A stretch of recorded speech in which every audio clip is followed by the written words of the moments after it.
The land on which Idiori community is built is relatively flat and prone to flooding. Flooding makes the houses almost unlivable. People have to move up their belongings and to sit on furniture. Water they enter our room, everybody will carry in bed up. We'll come like this, like monkey. You see, because of that, you see, because of this dredging, if you want to from Ajiromi now, go to Maitu, your car can't pass there. We are going to pass estate.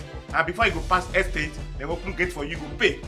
And it's not good to be like that for the community. You hear me so? Yes.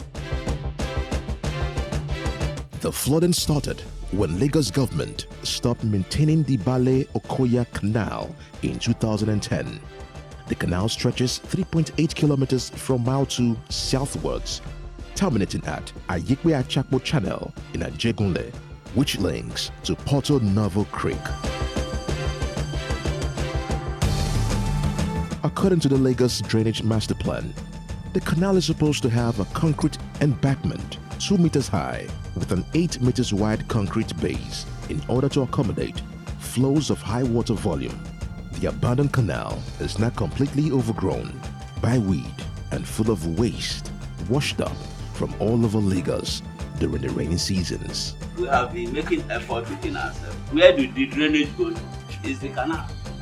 So if the canal is being dredged, if it's being dredged, the causes of flood will less. They don't want to dredge it properly.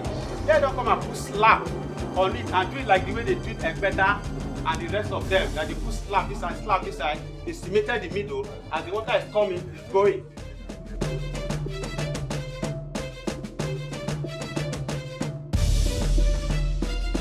The abundance of this waste and a poorly maintained drainage system leave the place with no means of channeling storm water out.